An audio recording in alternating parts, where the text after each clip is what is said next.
Good afternoon. In October of 2021, Mr. Ferlazzo and his wife, Emily, made a plan to come to Vermont for a weekend for their one-year anniversary. You heard from Emily's mother that Emily was excited. She was looking forward to meeting her sister-in-law, Nicole. She was in a good mood, and she was looking forward to the trip. They drove up here in their van with their dog from New Hampshire on the evening of Friday, October 15th of 2021. They arrived in Vermont at the Bear Run condos at 7:20 p.m.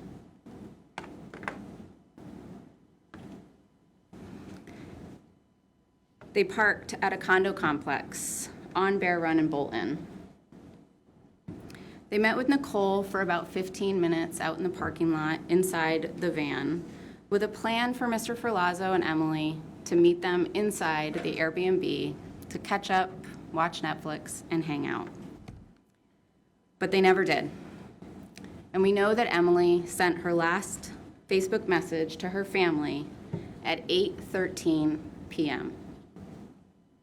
We know that Mr. Ferlazzo sent a text message to his sister Nicole inside the Airbnb at 9:39 p.m. Hey, we're gonna take the night to rest, smiley face. You still drink coffee? We'll see you tomorrow morning. Shortly after, Emily's last location data from her Facebook is logged as 10:14 p.m. Instead of going inside and spending time with his sister, Mr. Ferlazzo and Emily argued. They argued because Mr. Ferlazzo had brought Emily on their one-year anniversary to the very same condo complex that his ex-wife lived. They argued because Mr. Ferlazzo seemed to believe that he didn't have any obligations to be monogamous with his wife, be faithful to her, and she told him she was done.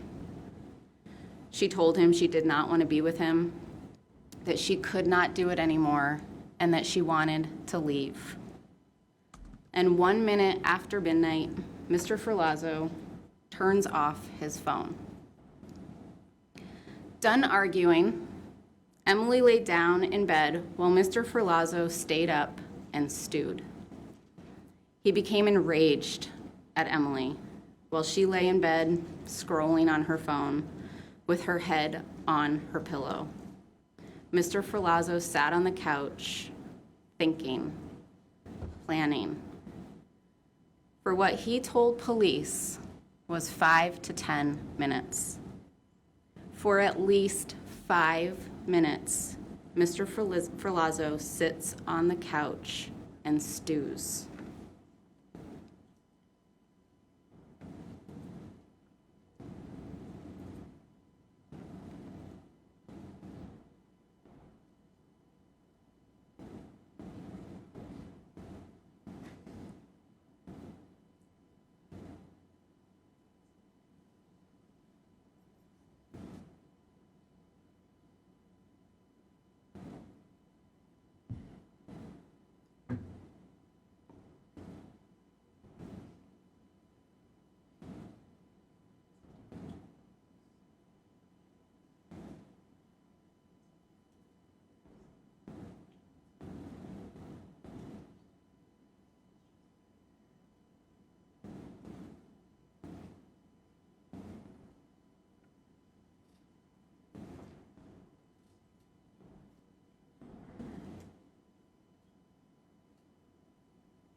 By this time, Mr. Ferlazzo has a plan. He's made a decision. He has decided that he needs to stop her, that she is not leaving him. I don't even know. I just know that I sat down and was.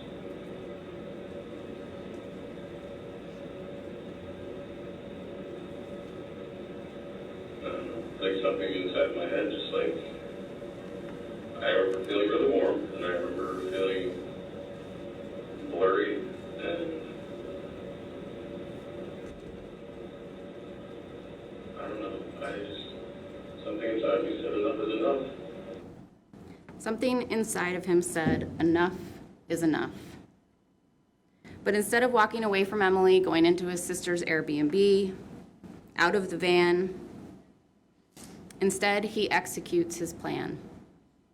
He got up from the couch, he went to the closet, he grabbed this Glock 19 with this silencer. He walked over to the bed. Emily's head was resting on this pillow. He picked up this throw pillow from the couch. He jumped onto the bed. He put this throw pillow over her face, and he shot her once and twice, directly into the left side of her head, killing her. Both of those bullets exited her skull on the right side of her head and came to rest inside the very pillow that her head was laying on. When you jumped on her, did she say anything to you? Something are you fucking kidding me? You gotta be fucking kidding me. And then, what was her reaction to you? It was just like that. Okay. I just jumped on her. She said, are you kidding me? You gotta be fucking kidding me. Something like that. Did she try to fight you or anything like that? And how long did you have to wait? Was it between when you jumped on her and when you fired the first shot? And how about the second shot? So I don't want to put words in your mouth or anything. I'm just trying to understand. So essentially, correct me if I'm wrong, you jumped on her and bang bang. Like that. Is that how it happened? And I think you shook your head no, but when Seth asked you if she tried to put up a fight, did you say yes or no? There was no fight? Okay. The evidence presented in this trial shows that Emily posed no threat to Mr. Ferlazzo. And in fact, his story that she had a gun was directly contradicted by the fact that both of the pistols were his. Emily did not have a gun. His story that he remembers Emily's body falling after he killed her is directly contradicted by the physical and forensic evidence. Dr. Shapiro told you that her head was resting on something when she was killed. And immediately after killing her, rather than calling 911, any police agency, his ex-wife, or his sister, who was just yards away from him, Mr. Ferlazzo instead shuts off Emily's phone because, in his words, quote, he wasn't going to use it and she wasn't going to use it. After he shut off her phone, Mr. Ferlazzo puts a Market Basket shopping bag over Emily's head, tied a garbage bag around her neck, used his 6-foot, 200-pound body to carry her 5'1", 130-pound body into the shower. He bagged up this bloody pillow, bagged up this red throw pillow. He bagged up this bloody pillowcase, this bloody sheet. He then put her shoes, her glasses, her wallet, and her phone in a plastic grocery bag, but was careful to keep her ID. He put new sheets, a new blanket, and new pillows on the bed, and he turns his phone back on at 1:35 a.m. Then he turns it off at 2:10 and back on at 3:39 a.m. Then he gets back in the very bed he just killed his wife in. And just a few hours later at 7:48 a.m., while his wife's body is in his shower, he texts his sister, "I can't sleep. Any interest in going for breakfast?" And even makes a recommendation on where to go. "Maxie's has really good breakfast, exclamation point. I just French pressed some coffee. Have you had coffee yet?" And off they go to Maxie's, where Mr. Ferlazzo has eggs and a mimosa. Then he drives his van from Bolton to St. Albans, parks the van on the property of his best friend. And rather than telling them that Emily's in the van, that he killed her, that he had to kill her, he tells them she took off. And then he sets up shop and starts to give his sister a tattoo. But not before sending Emily's phone a text message. "Whatever, exclamation point and angry face. I'm gonna spend time with Nikki while I can, exclamation point. Call me." And 3 hours later, he finishes his sister's tattoo. And an hour after that, he goes out to eat again, this time at Twig's, a gastropub in St. Albans. He eats dinner, he has drinks, and he gets a ride back to the Lang residence, and he again sleeps in the van with Emily's body still in the shower. And the next day, he goes out to Burlington with his sister, he gets coffee, and again, he goes out to eat. And again, he says nothing to Nicole about what he did to Emily. And after gallivanting around downtown, he heads back to St. Albans, and on his way, he stops at Hannaford to buy bleach. Because despite him continuing with his life as if nothing has happened, he does have a mess to clean up.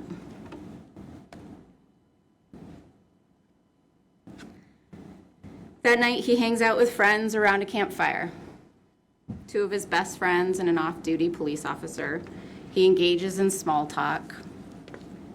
Doesn't mention Emily once. Doesn't even mention that he has a wife, as if she just doesn't exist. You heard testimony that the campfire wraps up around midnight when Mr. Ferlazzo gets back into the van, and while Emily's body lays feet away from him, he sends her phone another text message. The same phone that he turned off after killing her because she wasn't going to need it, and the same phone he threw away somewhere between Bolton and St. Albans. "This is far enough, exclamation point, exclamation point. Get your ass home, exclamation point. I gotta go back to New Hampshire, are you coming back?" And amongst all of these activities, he decides that he needs to make her body easier to carry, easier to move, and easier to discard. Mr. Ferlazzo uses this serrated saw and dismembers her arms, her legs, her feet, and her head. He dismembers them from her torso, the same torso, absolutely riddled with stab wounds, including one striking her heart. 3 different knives had her DNA on them. At least 3 different knives were used to stab her heart, 1 time, her abdomen 8 times, and her back 9 times. Then he puts each piece of her body in garbage bags. And on Monday morning, before leaving for New Hampshire to get his Jeep, which he told you he needed in order to bury Emily's body in the woods, he just can't help himself. Knowing full well exactly where she is and what he has done to her, he texts her phone one last time. "You're an asshole. I don't deserve this shit. You're an asshole. I don't deserve this shit." Ms. Adams told you in the state's opening statement that this case and this crime is about ego, Mr. Ferlazzo's ego, and Mr. Ferlazzo's nearly 42-year-old ego being unable to accept his 22-year-old wife disrespecting him. That ego believed it was his right to cheat on Emily, to have relationships with other women, whether she liked it or not. That same ego believed it was his right to follow Emily one day when she wore her hair a different way and he didn't think she was being truthful to him. That ego was so inflated that even after shooting his wife in the head 2 times, stabbing and dismembering her body, bagging her up, and discarding her like trash, he didn't tell his sister because he didn't want to make a bad impression with her boyfriend. So inflated that he didn't tell his sister because he'd promised not to, quote, dump his drama on her. He considered killing his wife drama. An ego so inflated that after killing her, taking her life because he didn't like the things she was saying to him, because she didn't want to be with him anymore, he calls her an asshole. He tells her that he doesn't deserve this. The state submits that it is Emily, and only Emily, that did not deserve this. All of the credible evidence presented by the state during this trial, the witness statements, the physical evidence, the forensic evidence, was checked and verified.